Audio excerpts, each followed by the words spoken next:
Mardi 18 juin, bonsoir et bienvenue dans Au Quotidien. Ravi de vous retrouver dans cette demi-heure d'information. Au programme, on va parler santé avec des innovations. Ça se passe du côté de la clinique du Pré, mais aussi de politique et d'élections. Tout de suite, le sommaire.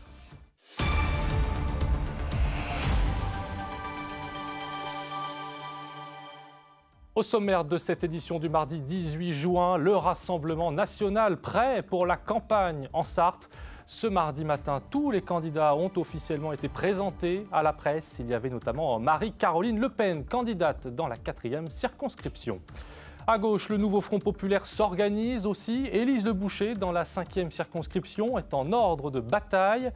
Et puis, dans les rues du Mans, il coiffe les sans-abri gratuitement. Rencontre avec Mathéo, un barbier solidaire. C'est notre portrait en fin de journal. Mais on ouvre donc ce journal avec les élections législatives. Elles sont dans un mois, dans moins de 15 jours, pardon. Le parti de Marine Le Pen rêve d'un grand chelem dans les 5 circonscriptions entre les candidats déjà connus et reconnus en local, mais aussi les grands noms parachutés en Sarthe. Les autres partis vont devoir jouer des coudes pour se faire une place. Reportage Laure Girard, Alexandre Ferrer. L'URN, discret avec la presse lors des investitures, a attendu de montrer une photo complète de ses candidats pour lancer officiellement sa campagne médiatique. En Sarthe, il pense les 5 circonscriptions gagnables, avec d'abord des candidats LR, Canal, Éric Ciotti, qui ont rejoint le mouvement dans la 3e et la 2e circonscription. S'il y a plusieurs partis, c'est qu'il y a plusieurs courants, il y a plusieurs mouvements, et je pense que le rêve des électeurs, on l'a vu dans les sondages. Beaucoup de sondages ont montré que les adhérents des partis étaient plutôt enchantés de cette alliance.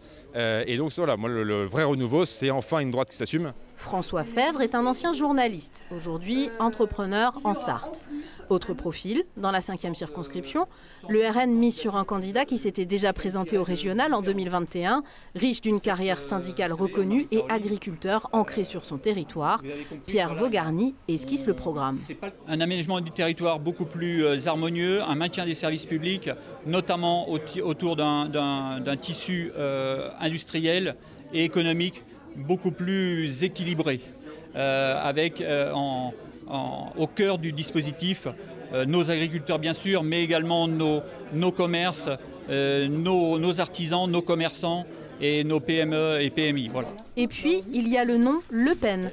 Un parachutage assumé dans la 4e circonscription. Je ne me sens pas parachutée pour 2 raisons. D'abord parce que je me sens partout chez moi en France, pas vous. Enfin, voilà, je me sens partout. Je me sens chez moi dans la Sarthe, comme je me sens chez moi en Bretagne, comme je me sens chez moi en Île-de-France, partout.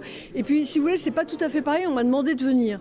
Donc oui, je ne suis pas d'ici, je ne vais pas mentir, mais je réponds à l'appel des militants. Même si aucune élection n'est gagnée d'avance, l'extrême droite sartoise vise une sérieuse implantation sur le territoire. 100 000 personnes. Un RN déterminé face à lui dans toutes les circonscriptions, des candidats du nouveau Front populaire. Élise Le Boucher en portera les couleurs dans la 4e, celle du Mans et de Sablé-sur-Sarthe. Une circonscription sous le feu des projecteurs dans laquelle le combat risque d'être très serré entre la députée sortante, France Insoumise, et Marie-Caroline Le Pen. Pas de quoi décourager la gauche, pourtant qui est déjà en ordre de bataille. Reportage. Ce soir-là, il n'y a pas vraiment à convaincre l'auditoire. Élise Le Boucher lance sa campagne devant une petite armée de convaincus. Représentante du nouveau Front populaire dans la 4e circonscription, la députée sortante, élue en 2022 sous la bannière de la NUPES, défend son mandat et compte bien retourner sur les bancs de l'Assemblée. On part avec nos mots d'ordre, moi avec le travail que j'ai fait déjà depuis 2 ans, les dossiers, les sujets que j'ai portés qui correspondent aux mesures du nouveau Front populaire, le pouvoir d'achat, la répartition des richesses, l'accès à la santé, l'accès aux services publics, l'agriculture. Ça fait partie des premières mesures du gouvernement du nouveau Front populaire. Donc moi c'est les dossiers que j'ai déjà portés depuis 2 ans, donc je continue sur cette voie-là. Une voix de la gauche qu'il faudra scander encore plus fort peut-être face au Rassemblement national et sa candidate, Marie-Caroline Le Pen. Pour beaucoup de soutien, impossible d'imaginer l'extrême droite au pouvoir. Je crois que le message à faire passer là, aujourd'hui, c'est qu'on vit un moment dramatique et historique. Un front populaire, il n'y en avait pas eu depuis 1936. On est au-delà d'un barrage républicain, c'est le barrage de la dignité en fait que nous devons faire. Tenter aussi d'enrayer l'abstention. dans cette circonscription qui mêle Sablé-sur-Sarthe, Loué et Allonne. Dans le bureau qui est au cœur de Chaoué, le quartier prioritaire, il y a eu 71% d'abstention. Mais je dirais ce niveau d'abstention est là depuis près de 20 ans dans ce pays. Et élection après élection, il s'aggrave. Ça traduit pas un désintérêt politique, mais un recul des habitants par rapport à la chose politique et publique. Et donc il y a un défi à relever. Je pense qu'on est capable de le relever dans ces 15 jours qui viennent. Une campagne marathon commence pour Élise Le Boucher. En 2022, elle avait été élue avec seulement 87 voix d'avance sur le candidat du Rassemblement national. Dans le reste de l'actualité, cette grève chez le bailleur social Sarthe Habitat. Ce mardi matin, plusieurs salariés, environ la moitié des effectifs d'après la CGT, se sont rassemblés devant le siège, avenue Bollé. Les grévistes dénoncent la suppression de 4 jours de congés annuels. Ils demandent également la création d'une prime d'ancienneté et l'augmentation des salaires. Une nouvelle grève est prévue ce jeudi. Et merci à notre téléspectateur qui nous a donc transmis cette photo. Allez, on ouvre une page santé avec nos invités à présent. C'est un sujet dont on parle peu, qu'on laisse de côté parfois aussi lorsque l'on est un homme, qui peut être tabou, la prostate. Et pourtant, les innovations sont nombreuses pour soigner les tumeurs possibles de cet organe. Bonsoir, docteur Johan Ménard. Vous êtes urologue à la Clinique du Pré. Et à vos côtés, nous avons donc Béatrice Boudot, la directrice de la Clinique du Pré. Bonsoir. Soyez les bienvenus sur ce plateau. Alors avant de parler des innovations, j'aimerais bien qu'on parle de la prostate, puisque c'est un organe dont il faut prendre soin. C'est important de faire de la prévention à ce sujet, puisque je crois que c'est notamment la première source de cancer chez les hommes. Un premier cancer chez l'homme après 50 ans, c'est vrai. Alors, ce n'est pas un cancer qui donne des symptômes. Malheureusement, il ne va pas prévenir, il va falloir le dépister. C'est un dépistage qui se fait généralement avec son médecin traitant. Il y a une prise de sang à faire, un toucher rectal aussi. C'est un examen qui est très court. Pas forcément qu'on imagine pas agréable, mais en fait qui prend quelques secondes. Donc c'est un examen qui est très simple. Et en fait, avec quelques secondes et une prise de sang, on a un dépistage du cancer de prostate qui est efficace. Alors il y a les cancers, mais il y a aussi des tumeurs qui sont totalement bénignes. C'est d'ailleurs assez souvent le cas. Par exemple, c'est le cas de l'adénome prostatique. Concrètement, qu'est-ce que c'est, docteur, l'adénome prostatique ? Alors l'adénome, il faut penser que la prostate est une glande qui va fabriquer le liquide séminal. C'est ce qu'on voit dans du sperme, en fait, c'est ce liquide séminal. Toutes les prostates vont grossir. C'est-à-dire qu'un adolescent a une prostate de 10 grammes, c'est la taille d'une châtaigne. Et puis, avec les années, elle va grossir. Elle peut même parfois atteindre la taille d'un pamplemousse. On peut avoir des prostates très, très grosses. Cet adénome, il est physiologique, il est normal. Donc, tous les hommes, c'est universel. On va tous avoir la prostate qui grossit. La seule chose, c'est que ça peut gêner au quotidien. Ça peut entraîner des troubles urinaires. On peut être gêné pour faire pipi à cause de sa prostate. Et ça peut être un vrai handicap au quotidien. Alors il y a des solutions quand même pour les soigner. À la Clinique du Pré, vous êtes très au point depuis quelques années au niveau du service urologique. Vous avez un service qui fonctionne avec plusieurs urologues, qui est réputé. Et aujourd'hui, il y a des nouvelles techniques moins invasives et très simples, j'ai envie de dire, pour les patients. Béatrice Boudot ? Exactement. Il y a 2 techniques innovantes qui viennent de sortir et la Clinique du Pré est la seule aujourd'hui sur le territoire à les avoir. C'est la technique du résume, qui consiste à envoyer de la vapeur contrôlée par les voies naturelles sur les zones de la prostate qui sont un peu gonflées. Et puis la deuxième technique, c'est l'urolift. C'est des écarteurs au niveau du lobe de la prostate pour permettre de libérer l'urètre. Mais je laisse le praticien en parler mieux que moi. Et des techniques qui sont, dont vous êtes les seuls à utiliser pour certaines dans le département. Ce sont des techniques qui sont toutes nouvelles. C'est-à-dire que là, on a effectivement cette chance actuellement de disposer de ces 2 nouvelles techniques, ces 2 innovations, qui sont l'urolift. L'urolift, c'est un lifting de la prostate. On va retendre en fait les lobes prostatiques. Il faut penser que les chirurgies classiques, on pense notamment à la résection de prostate, qui est un grattage de la prostate. On pense au laser aussi, dans la prostate, qui sont des techniques qu'on connaît maintenant depuis des années. Et puis là, on a ces 2 nouvelles techniques qui vont apporter une vraie innovation, c'est sur l'éjaculation. Il faut savoir que les chirurgies de la prostate, le plus souvent, on perd ces éjaculations. Et ça, il y a une vraie demande par rapport à ça. Et ces 2 techniques-là, que ce soit par vapeur d'eau ou ce lifting, permettent de garder l'éjaculation dans la grande majorité des cas. Est-ce que ça change pour vous quelque chose en tant que médecin, ces techniques? Est-ce qu'elles sont plus simples à mettre en place? Est-ce qu'elles sont plus rapides? Alors, Plus rapide, oui. Plus simple, oui aussi. C'est de la chirurgie ambulatoire. Donc le patient arrive le matin, il repart l'après-midi. Quand on parle de lifting, c'est une sortie sans sonde urinaire. C'est-à-dire que le patient arrive le matin, il repart l'après-midi. Il n'y a pas de sonde, il n'y a rien. Il rentre chez lui comme ça. Et on a un effet qui est très rapide, puisqu'on on a une compression. Pensez à 2 petits implants qui vont retendre. Le terme de lifting est assez parlant. On va retendre la prostate pour permettre un meilleur flux. La prostate, ça bouche le passage urinaire. Donc là, l'idée, c'est de refaire de l'espace, de recréer de l'espace pour que les urines puissent passer normalement.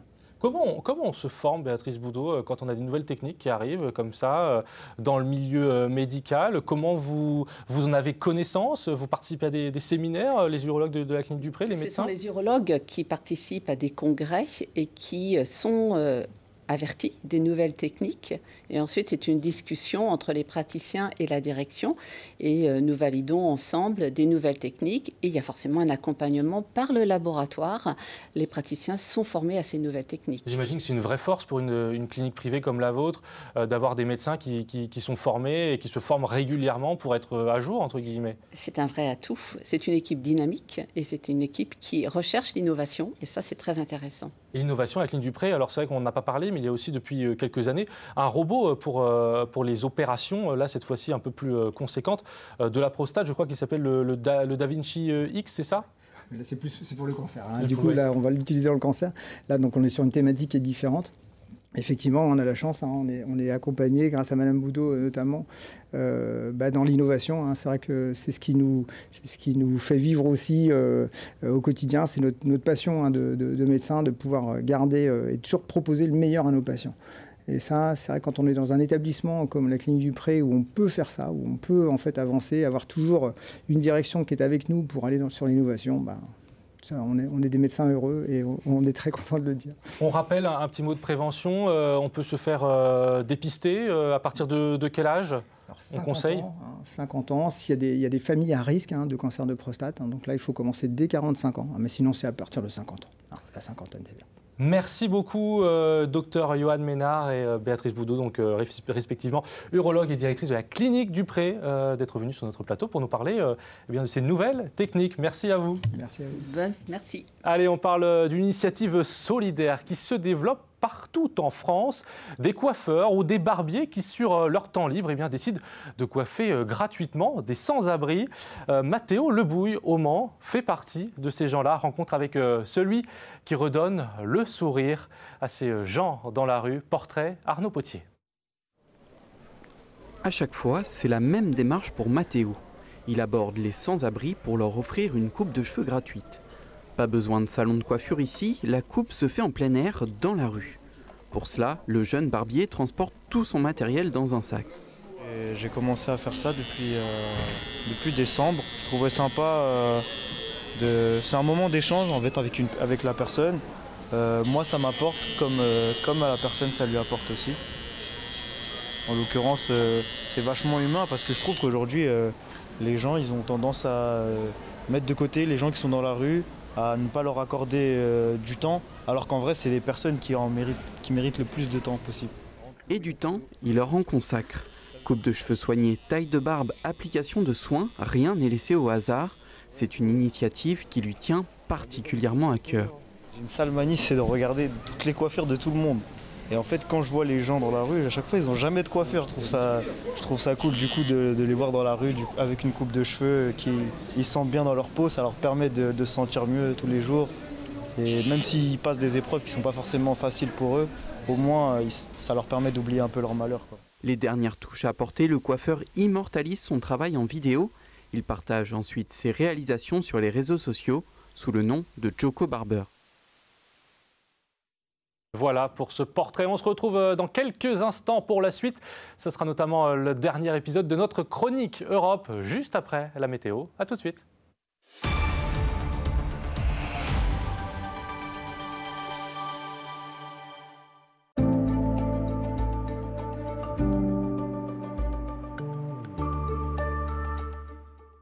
Bonsoir messieurs, dames, ravi de vous retrouver pour ce nouveau bulletin météo. Denis Delcourt pour vous accompagner comme tous les jours avec sur LMTV Sarthe des conditions météo À peu près calme pour cette soirée, vous le voyez, un ciel globalement variable avec une alternance d'éclaircies, de passages nuageux, de températures qui évoluent entre 19 et 21 degrés, 19 degrés pour Laval ou encore pour Alençon, 20 degrés pour Mamers, au Mans ou encore du côté de Sablé-sur-Sarthe, 21 degrés pour La Flèche, pour Angers, pour Blois ou encore du côté de Tours. Malheureusement, pour la journée de mercredi, vous le voyez, les conditions météo resteront assez mitigées avec toujours les traces d'une perturbation. Et oui, l'anticyclone reste absent, par conséquent, encore de nombreux nuages, de la pluie également sur une partie du territoire. Côté température, celle-ci évolue au lever du jour entre 14 et 15 degrés. Comptez 14 degrés pour Laval ou encore pour Alençon. Idem pour Mamers, 15 degrés au Mans, pour La Flèche ou encore du côté de Blois, 15 degrés également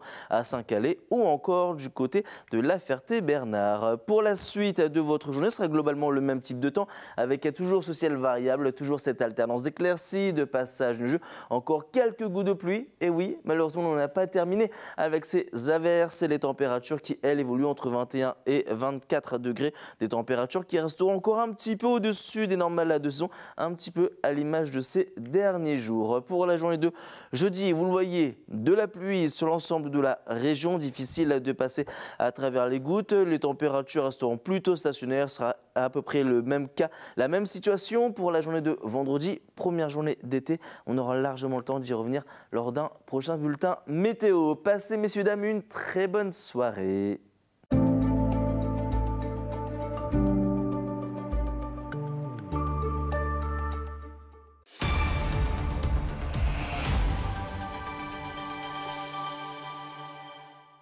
De retour sur le plateau d'AMTV Sarthe, on fait tout de suite le point sur la qualité de l'air avec Air Pays de la Loire. Vous allez voir la carte s'afficher.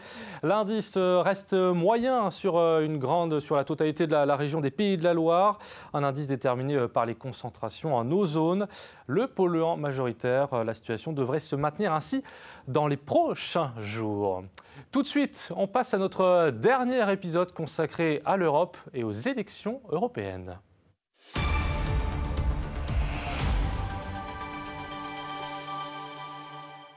Elles ont beau être terminées, les élections européennes font toujours l'effet d'un séisme politique en France. Alors qu'en est-il maintenant et que s'est-il passé aussi dans les autres pays? Car oui, l'extrême droite est loin d'avoir gagné ces élections au Parlement. Bonsoir Stéphane Alanick. Bonsoir. Vous êtes le directeur de la Maison de l'Europe Le Mans-Sarthe, qui est située à quelques pas d'ici, pas très loin de la place de l'Éperon. Vous commentez avec nous ce scrutin depuis le début. Alors une semaine après les résultats, qu'est-ce que vous retenez? Qu'est-ce qu'on peut retenir de cette élection européenne à l'échelle de l'Europe, évidemment? Alors, ce qu'on peut retenir, c'est que les citoyens se sont quand même mobilisés pour aller voter. Par rapport aux dernières élections de 2019, on est sur des chiffres de participation qui sont assez similaires. Et puis, on l'a vu le soir même des résultats en France, avec l'annonce de la dissolution. Maintenant, il y a encore un attrait et un intérêt pour les élections, mais législatives cette fois-ci. Alors, il n'y a pas eu un taux d'abstention énorme quand on regarde les autres pays d'Europe. On va voir la carte dans quelques instants, l'infographie, mais le taux d'abstention a été correct? Alors, ce qu'on peut dire, c'est qu'on est à peu près dans les mêmes échelles, les mêmes proportions. On est à 51% en moyenne. Et il y a ces petits chiffres-là qui sont intéressants, je trouve. Pourquoi est-ce que, par exemple, on a des bons élèves et des moins bons élèves? 90% de participation en Belgique, c'est parce que, notamment, le vote est obligatoire en Belgique. Donc, les gens ont l'obligation d'aller voter. 82% de participation au Luxembourg, c'est aussi parce que le vote est obligatoire, mais il ne l'est pas à Malte. Et pourtant, on a 73% de participation, ce qui est énorme comparé à ce que nous, on a pu faire. Dans ces élections, on a aussi une droite et une gauche, finalement, qui se stabilisent. On pourrait dire qu'en France, il y a eu un effet extrême droite qui a été très très fortement ressenti dans la classe politique française. Mais au sein du Parlement européen, si on additionne les élections dans les 27 États membres, on a des équilibres qui vont à peu près être ceux qu'on a connus auparavant. Finalement, l'hémicycle n'a pas tant changé que ça. Sans plus, il y a des variations, voilà, une dizaine de sièges en plus, une dizaine de sièges en moins. Pour les plus fortes hausses, ce qu'on peut noter, c'est principalement le groupe Renew Europe d'Emmanuel Macron et de Renaissance qui a perdu pas mal de sièges. Les écologistes aussi ont perdu pas mal de sièges. Après, pour Les sociodémocrates et les chrétiens démocrates, on reste à peu près sur les masses qu'on avait auparavant. Alors au Parlement, 720 députés élus jusqu'en 2029, dont 80 Français et dont une Sartoise, Angéline Furet du Rassemblement national. Qu'est-ce qui va se passer pour eux, là, juste après leur élection, dans quelques semaines, dans quelques mois? Ça va être quoi leur première tâche, j'ai envie de dire? Dès le 10 juin, ils ont été invités à découvrir le Parlement européen. Certains ont été réélus, d'autres ont été élus pour la première fois. Donc, ils sont accueillis, on leur explique effectivement leur rôle, on leur fait découvrir les espaces, les locaux. Et aujourd'hui, il y a un Conseil européen informel qui s'est tenu, c'était hier, et les chefs d'État se sont réunis pour attribuer les postes clés des institutions européennes. Proposer quelqu'un à la présidence de la Commission européenne. Justement, oui, on se demande qui est-ce qu'on va avoir à la tête des institutions. Alors, on pourrait dire que, comme la couleur politique du Parlement européen, on risquerait peut-être d'avoir des visages qu'on connaît un peu, et d'autres qui seraient nouveaux. Par exemple, Ursula von der Leyen, présidente de la Commission européenne, risque fortement d'être reproposée et son vote, en tout cas, sa nomination sera approuvée par les nouveaux députés du Parlement européen, puisque du coup, il faut qu'elle obtienne la majorité pour effectivement pouvoir siéger à la tête de la Commission européenne. D'autres visages qui sont ici, donc Antonio Costa, qui pourrait prendre la présidence du Conseil européen, donc c'est un ancien Premier ministre portugais, et Roberta Metsola, qui est actuelle présidente du Parlement européen, qui pourrait aussi être reproposée. Des visages un peu moins connus que Ursula von der Leyen. Au sein du Parlement européen, on est un peu sur une suite logique, mais pas un renversement ou un grand bouleversement. C'est vraiment un enjeu important, la direction de ces institutions, après pour le fonctionnement global du Parlement de l'Europe. Il faut avant tout respecter aussi les voix exprimées dans les urnes. Donc les équilibres politiques sont importants à respecter. Donc attribuer les postes clés à ceux qui ont remporté les élections européennes, donc les chrétiens démocrates aujourd'hui. Il faut aussi après satisfaire la France, l'Allemagne, qui sont les grandes puissances. Donc il faut qu'ils soient dans des postes et des nominations qui sont normalement importantes et puis qu'on pourrait dire aussi transversales. Et puis également la proximité géographique avec les citoyens européens et puis après avoir autant d'hommes que de femmes aussi. Donc on n'a pas fini de parler d'Europe. Non, et tout ça, les députés européens se réunissent en première session plénière première semaine de juillet. Au mois de juillet, exactement. Merci beaucoup Stéphane Lannick d'avoir été avec nous ces derniers mois pour suivre ces élections européennes qui auront été forcément retentissantes en France et qui, je pense, vous ont aussi passionné, vous qui êtes directeur de la Maison de l'Europe. On a encore 5 années, du coup, maintenant, pour faire connaître le travail des députés. Exactement. Merci beaucoup, Stéphane Lannick, directeur de la Maison de l'Europe, le Mans Sarthe. Allez, on joue à présent sur LMTV Sarthe comme chaque semaine. Le 29 juin, le village de Meurcé, c'est près de Vivoin, organise son Meurcé Festival avec une soirée au programme notamment Tolvi, espoir française de la musique électro, ou encore Moussier Tombola et son tube. Je suis sûr que vous vous en souveniez, c'était il y a quelques années. Corde à sauter, Chris Anderson aussi, le roi du Madison, une danse que j'apprécie beaucoup par ailleurs, mais plutôt dans la soirée. Les Petites Mains de Meurcé organise un concours de chant. C'est cette fois-ci réservé aux enfants de 9 à 15 ans et pour la 4e édition de son festival musical. Donc c'est ce samedi 29 juin 2024 et on vous propose de gagner vos entrées. Vous avez juste à envoyer un mail à jeu@lmtv.fr. Un point sur nos invités de ce mercredi. On va encore avoir des politiques au programme. D'abord, Béatrice Latouche, à partir de 18h30, conseillère régionale et maire du Lude. Elle viendra nous présenter le billet de train unique, une expérimentation voulue par le ministère de la Transition écologique et mise en place dans les Pays de la Loire. On en parlera. Il suffit d'avoir un seul titre pour plusieurs voyages. Et puis, dans la deuxième partie, on recevra Thierry Nouchi, candidat lutte ouvrière aux élections législatives. Voilà pour le programme de ce mercredi. Tout de suite, vous retrouvez Bruno Palmé pour Plus belle ma Sarthe. On va direction Bélier. Très belle soirée à vous. Bonsoir et à demain.